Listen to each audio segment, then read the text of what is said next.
Hello all sentient beings and welcome to Transmissions Alt Mode, where we talk about all news, comics, and media related to the... On this episode of Transmissions Alt Mode, we review Transformers issue 16. We're getting a new Transformers miniseries, and we go over IDW's fiscal results. Today is Friday, January 31st, 2020, and this is episode 166 of Transmissions Alt Mode. Welcome to Transmissions Alt Mode, the podcast that's uncovered Optimus Prime's deepest, darkest secrets and lies. I'm your host, Charles, aka Big C, and I'm joined by the excellent Transmissions team. Jeremy, aka Yakko. Hey, how you doing? And Daryl, the Cybertronian Beast. Hey, how's it going? Let's talk Transformers. All right, and joining us tonight, you might have heard him on the toy show this week. We have Eric from Toy Robot Magazine. Hey guys, thanks for having me. All right, thanks for sticking around for the comics and media show. Absolutely. And just in case you missed the toy show, everyone check out our interview with Eric and Bill from Toy Robot Magazine. They are launching a print magazine in 2020. Yes, print, dead paper, dead trees, all that stuff. So, Charles, would a print magazine about toy, would coverage of that go in the toy show or this show? That's a pickle. So that's why we're having them on both shows. We're hedging our bets here. But the magazine is all about the toys, so there's not really any. Well, I don't know. It's about the fandom as a whole. It's we cover toys, the culture, everything. In our first issue, I have a very short blurb about the history of robots and where robots really came from. It's everything. You guys are going to see it covers everything. Cool. All right. So everyone go to Facebook.com/Toy Robot Magazine. You can get updates. There will be a Kickstarter starting up soon, so you can subscribe to the magazine. And you said the first issue should be out maybe towards the end of February, right? Hopefully, yep. We're going to do the Kickstarter, and the second the Kickstarter is done, we should be pushing them out the door. But tomorrow I'm going in and putting in the probably final edits on it. So yeah. Awesome. All right. And check out our interview with Eric and Bill on the toy show that was on Transmissions 366. So if you haven't listened to it already, go listen. All right. So now let's get into all the comics and media Transformers discussion this week. We start off the show, as always, by thanking our Donatreons, those lovely people who give us money on Patreon and PayPal. Thank you guys so much for continuing to support the show. And for the second week in a row, we have a new Donatreon, Dale, who has signed up. And thank you for supporting us, Dale. It's awesome. Yeah. And if you'd like to become a Transmissions Donatreon, just go to transmissionspodcast.com/support, and you'll find all the links where you can sign up. You can also support the show by buying some merchandise from our TeePublic store, and that is at transmissionspodcast.com/shop. And you can look at some cool Transmissions themed t-shirts. We've also got other Transformers shirts, and anything you buy from TeePublic through our link will give us a little bit of support. So if you're going to buy something from TeePublic, you might as well go through Transmissions. You can also support a friend of the show, K-Girl, at her store, which is at teepublic.com/user/superstark. She has helped us out in the past with lots of artwork for Transmissions, and she's got some cool designs of her own there. So check that out. We also have coming up next week, Empire of Rust, episode 16, The Mall of Cybertron.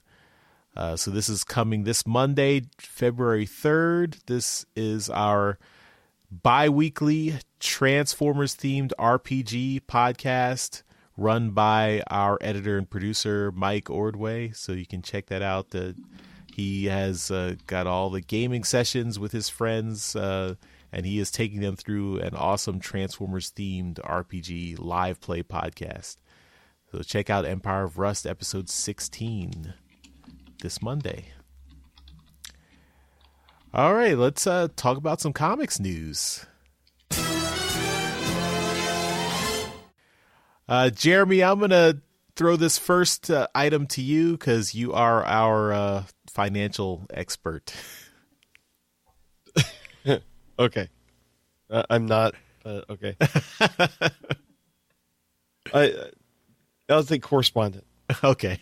I'm not going to claim to be an expert in this, but we have IDW fourth quarter and full fiscal year 2019 earning report. So we have links here from TFW 2005, and then Bleeding Cool actually did a really in-depth article as well. We've been talking about this ever since we started seeing these reports, but the media side of IDW is really dragging the company down financially right now. I mean, it's like the reason why they're losing money.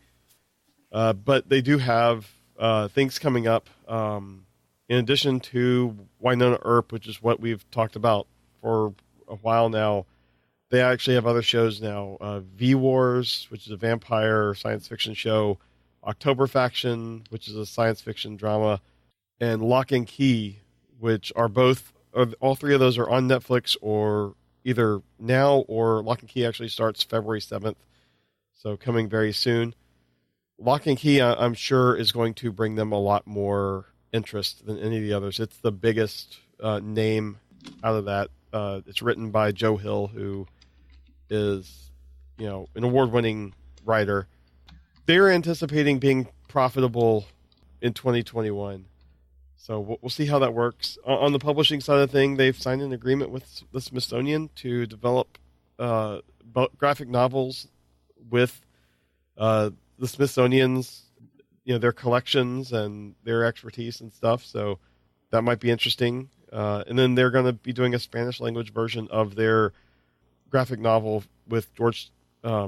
A bunch of their graphic novels. They're starting with George Takei's memoir, They Called Us Enemy. So that's interesting. And I'm sure that was really highly regarded. Just on the publishing side directly, it looks like they actually had revenue of $5.8 million. They lost overall. They lost $0.8 million. So not terrible, but it's on par with what they did with the last couple quarters. On the whole, they lost 5.2 million. I'm guessing this is million. I wouldn't think it's billions, but it doesn't say. But fiscal year 2018 was 3.4 that they lost, so they're going in the wrong direction there. The entertainment side is at 19.8, which is an improvement from 21.8 from the previous year. So I don't know. They're saying that they're going to they have all this loss on the entertainment side, that they're saying they're going to be profitable by fiscal year 2021. So I mean, that's pretty much it. Fairly dry. They didn't really mention any of their licensed titles. We do see that they have a number of Transformer titles coming out. I mean, they got the ongoing, they have Galaxies, and now they have some more stuff we're going to be talking about coming up soon. So, I mean, maybe they're going to be ramping up and doing some more interesting stuff to kind of juice the publishing side. So that's pretty much it for the business report. All right. Yeah, I hope that that projection for 2021 holds true, because I mean, IDW has been publishing Transformers comics for a long time, so I hope they stay they get back to profitability so they can stay in business and keep providing those comics. Yeah, definitely. All right. Well, as Jeremy intimated, we have some solicitations for upcoming new Transformers comics in April 2020. So this does have a little bit of spoilers. So if you are reading the current comics and you don't want to be spoiled, just don't click on the links in the show notes. But I will list just the new comics that are coming up. We've got Transformers number 20. So that's the new IDW series. This is the the series that rebooted last year in 2019. Yes, that we are reviewing. Yes. So they're still about a month behind on their publishing schedule. So if they catch up, then we'll get Transformers number 20 in April. We'll get Transformers Galaxies number 8, which is also running at this point a couple of months behind. So hope they can catch up there. And then the Transformers versus the Terminator number 2, which we talked about. We talked about the first issue coming in March a month ago. And then we've got some reprints of older Transformers comics and trade paperbacks. We've got Transformers Regeneration 1, Volumes 1 and 2. So this was the continuation of the G1 Marvel comic written by Simon Furman.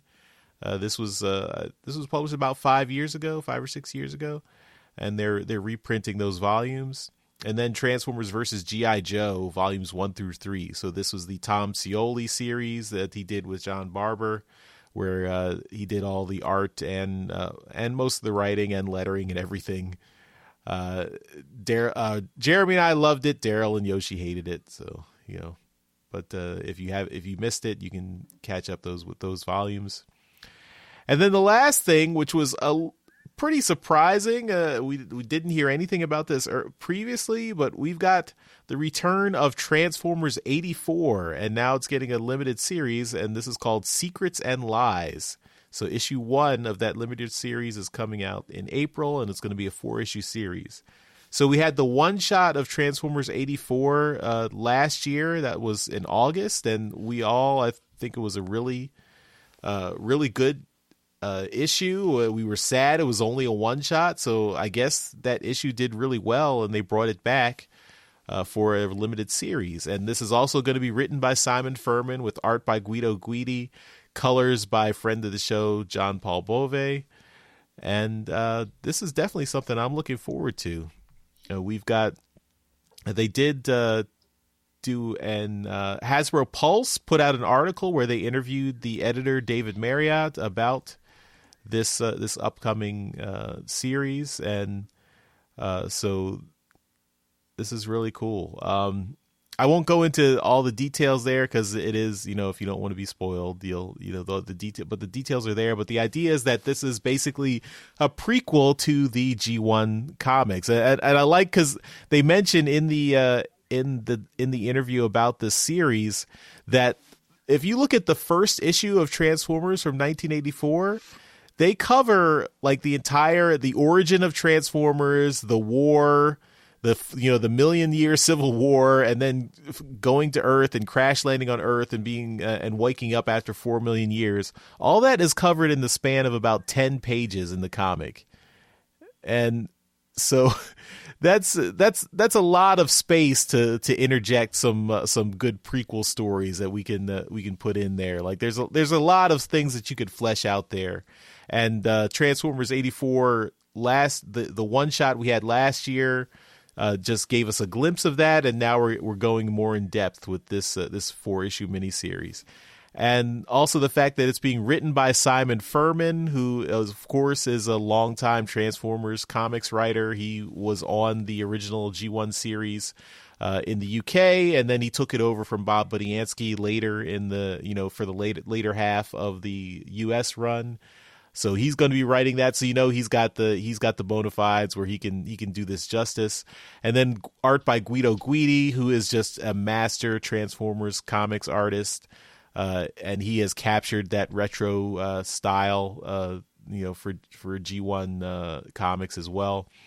And then the colors by John Paul Bove, who just hits it out of the park with retro colors.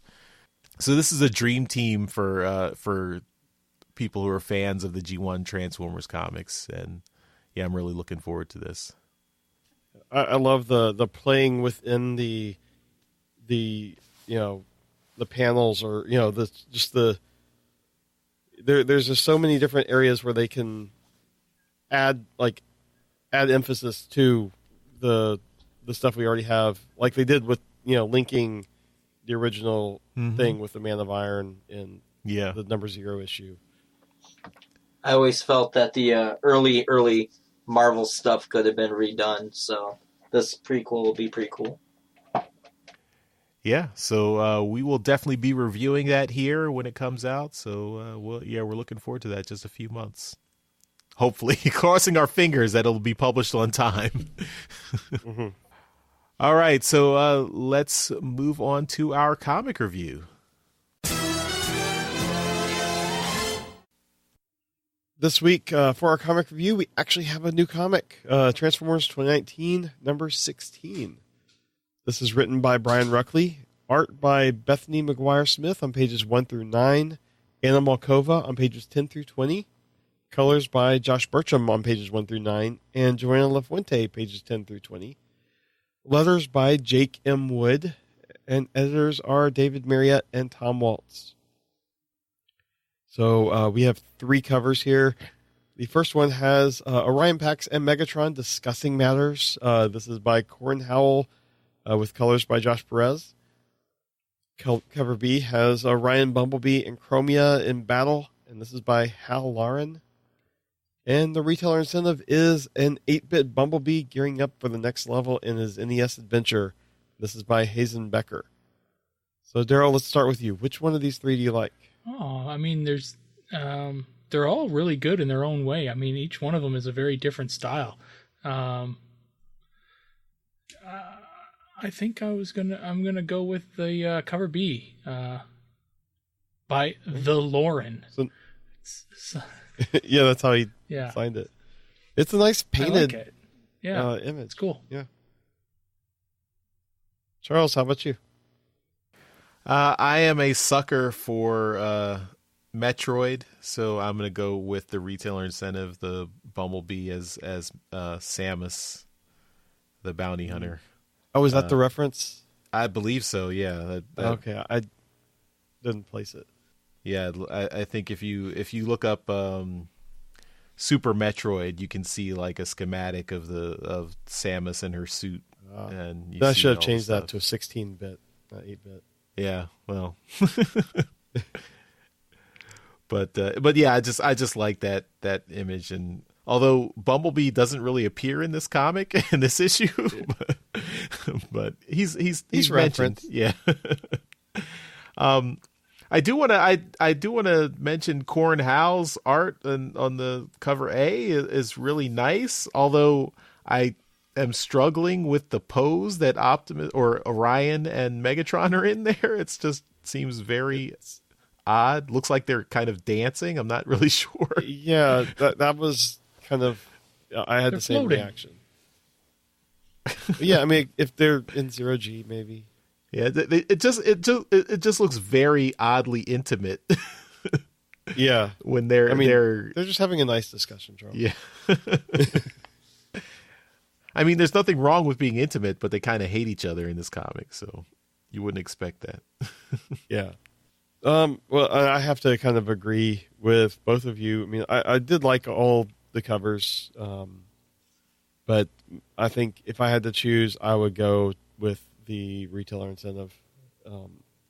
I am also a sucker for retro game inspired covers. And actually, now that I see the image of the missile, I think you are right, Charles. Yay. So, validation. Yeah. So anyway, the title of this issue is The Change in Your Nature, Part 4. It begins with a meeting of high-up officials while Road Rage is waiting outside with pipes and brawn from Ironhide's security team. Freud approaches Road Rage and tries to get a minute with Nautica, but the meeting has just ended and he spots her leaving the room, so he goes to her directly.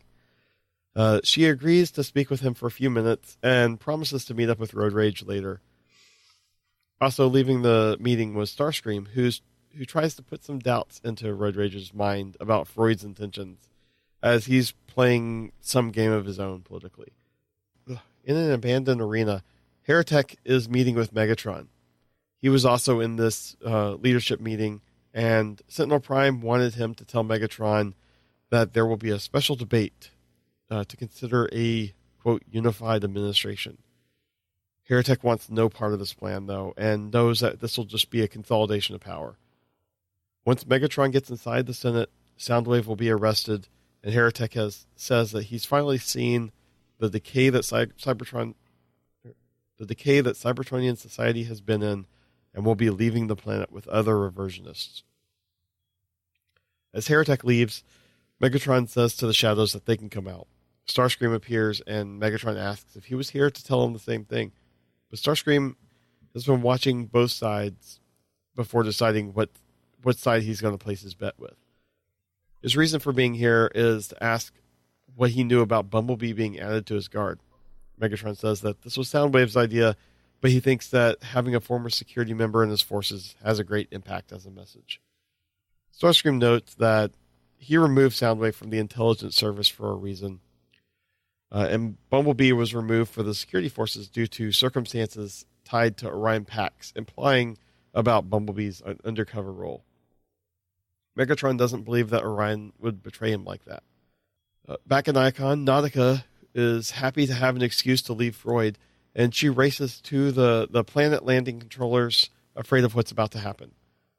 A Voyn ship has just landed, despite their intents to stop it.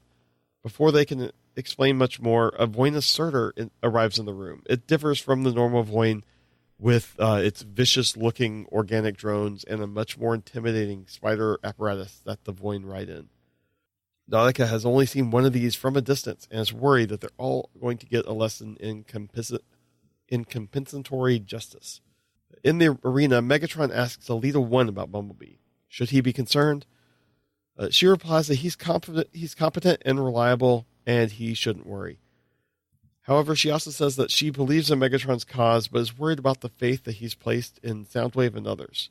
She lays out a bit of what they found out, and Megatron promises to look into it. However, after she leaves, Megatron is realizing just how big this crisis is becoming. He has Soundwave send a message to Shockwave and gives an order that he's afraid will change things forever. Later, a team heads inside Astrotrain to a nearly decommissioned facility. Tracer ejects through the top and transforms into his chopper mode to do some recon. He transforms back and lands on the roof, and from there he sees a lone scout and chops him in half vertically with his blades as he drops down. The rest of the team goes through the front, and they blast the head off another guard and start looking at the room. The place was used by city speakers to talk with Titans, but that's all handled in Iacon now. They're spotted by another guard, and the alarm has been sounded, but Hyperdrive transforms and charges into the bot before blowing his head away. Finally secure, Slipstream brings in the city speaker Skystalker and a box with a data bomb. They hook up the data bomb and execute it. Then Skystalker gets into a chair and tries to talk with Vigilum. He tells the Titan that if he's still willing to do some great deeds that they previously talked about, now is the time to wake up, which he does. To be continued. So I thought this continued the streak of enjoyable books in the series. We didn't get a lot of action in the first half, but things are moving along. It's more like pieces being set on the game board, but then this last couple of pages, I thought was really good and kind of really moves things along. We get reintroduced to Vigilum, see another city speaker, which I don't think we've really seen many of them other than Windblade. And then we get some really great action stuff. The slicing in half vertically really brings back good memories from the previous incarnation, and I don't know. I enjoyed this book. I've been enjoying the last few issues, so I think it's finally on track to go where we all hoped it would go. A year ago. Daryl, what were your thoughts on it? Well, when I started reading the book, I was thinking it was starting off slow again, and it was with more, political intrigue and Starscream doing his Starscreaminess, behind everyone's back and doing all that. And everything started to turn for me in this book with the scene with Megatron and Elita 1. The discussion there. Elita 1's talking to Megatron in the 3 panels on the top of that page. And as the panels progress, Megatron is just crushing the armrests on his chair. And it's subtle and it's just awesome. I missed that. So it starts off perfect, and then he just crumples them, and then he just rests on top of them.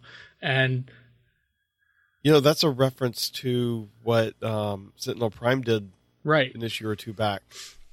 So a nice subtle little art piece there. Obviously, you don't see his face, and all you see is just this physical, piece of anger that he's inflicting on the chair, and he's obviously just frustrated. So the art then, the book continues, and then you get the kind of the attack on the little base here, whatever. The slicing of the bot in half is just visceral. I loved it. It's just great. I mean, I love the violence. It was fantastic. And then everybody just kind of jumping up from their vehicle modes to robot modes and blasting this poor bastard in the face. And then again, once it continues on, the one guy transforming and then driving up, hot rod style from the 86 movie into Galvatron, right into him, and then stomping on him and blasting him in the back of the head and killing him. So, I mean, you kill 3 characters in one book, and yeah, they're nobodies, they're no names, but still, it's pretty awesome little attack they've pulled off here. It's 6-on-3, right? But it's still, it's pretty cool. It's well drawn. I was impressed with the art. The art team of Beth McGuire-Smith and Anna Malkova did a really great job on this book. I thought it was really well done. So yeah, I thought I enjoyed it. I'm if you're bringing in a Titan, I'm pretty happy with that. Anytime a ginormous robot is gonna inflict some damage on an unsuspecting populace, I'm all for that. I was curious about the Voynes and stuff. This kind of Voyne asserter. That's kind of interesting. So I'll be watching that a little bit more closely. But I was impressed with this book. I was happy with it. Awesome. Charles, how about you? I gotta agree with both of you. This is I think we're on the right path with the Transformers comics. Is this a third arc? I guess third story arc has been consistently improving. Every issue has been better than the last, and so I think if it's a 5-issue arc, we're going to get the conclusion of this arc in the next issue. So it looks like we're ramping to something that's going to be a pretty big conclusion. Yeah, I agree that the art was really nice. Bethany McGuire-Smith and Anna Malkova, I think, their styles work well together. So the book looks consistent, even though it's done by 2 different people. Joanna LaFuente and Josh Burcham, their colors are always excellent, so that's great. And yeah, I'm really happy with how this is ramping up. I also like how Megatron's doing all this shady stuff, and then he's like, "But no, Optimus Prime or Orion Pax, he still wouldn't." He's like he's never betray me. He's betrayed, and the way he frames that. Yeah, if he put Bumblebee as a spy and as a Senticon guard, he's betraying him. But all this time, the Decepticons and the Rise have been working to basically do all this shady stuff to push the populace against the Autobots. So who's really being shady? And Daryl, that was a great catch there. I didn't notice that part with Megatron crushing the armrests on his chair. So that was really cool that you caught that. That's a really nice detail, and shows how Megatron's frustration continues to grow. And I'm just waiting for the fusion cannon to make its appearance here to get slotted on the arm. I'm a little disappointed that we didn't even have any lines of dialogue from Astro Train. He was just kind of a fairy, and kind of. I was thinking that might have been by design. Maybe, yeah. Just because he seems to be more of a major bot than those in the Assault team. And then I do have to, if I have one nitpick, it's that our new letterer, Jake M. Wood, he needs to figure out some better transforming sound effects. So I was about to make that comment as well. He did a pretty good job overall. There's like lots of good sound effects on like the blasts and everything. But right. There's like one panel here where they all transform. It's like crunch, trunk, or I don't know, funk maybe, crank. Yeah. I'm so used to the TCH, the sound that Tom Belong did. So yeah, this makes me look forward to the next one. I hope IDW's publishing schedule stays on track so we get the next one hopefully in 2 weeks or so to catch up. So, but yeah, I think it's a great job. It's definitely an improvement. So I guess we will be looking forward to whenever we see another issue. So that's the comic review this week. All right, and we will move on to Transformers Media News. All right, and we have one topic in this Media News segment for this week, and it's just a Soundtrack Saturdays. This is Hasbro Studios music from the Transformers score. And it's nothing, we haven't heard before. It's from the 80s show. It's just more of the same of the the 80s cartoon. So take a listen. If you're really a big fan of it, maybe pull it down from YouTube. It's a fun song. I mean, we've heard it a bunch, but yeah, take a listen. All right, and we will finish up the show with convention news. All right, we have a couple updates here. First for TFCon Orlando, which is March 20th through 22nd.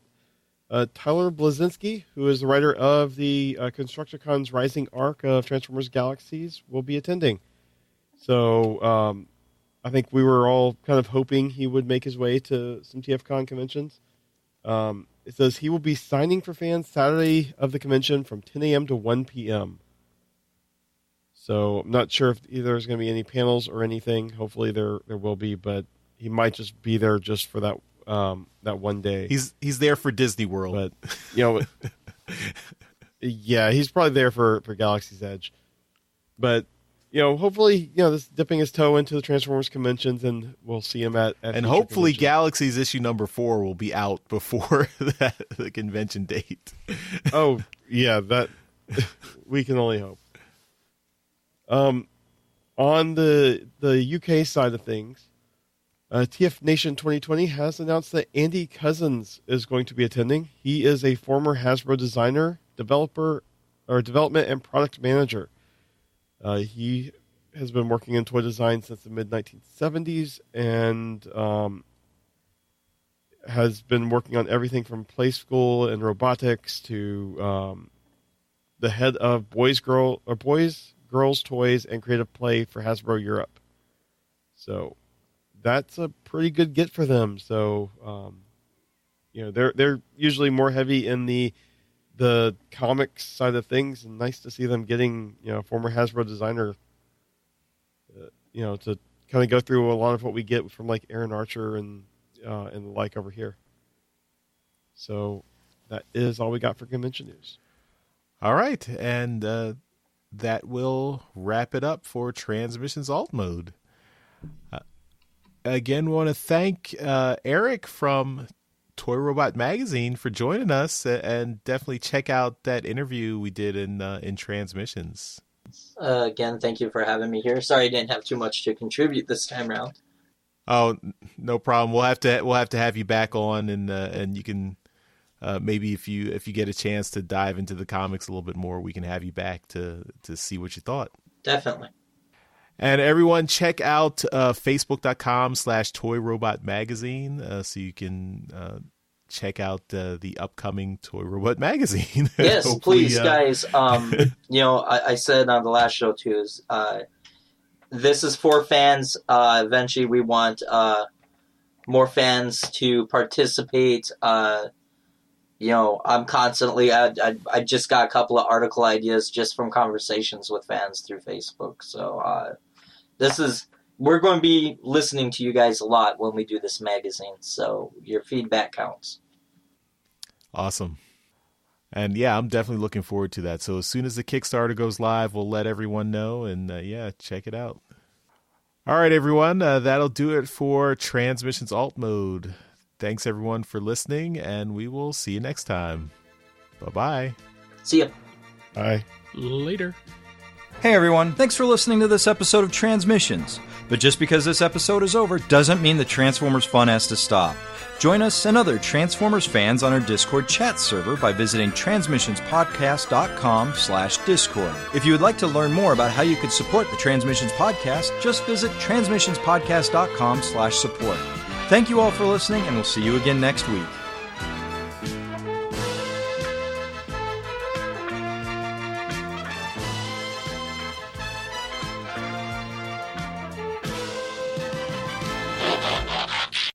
No. Okay, Jesus. I'm thankful I have muted. Fuck.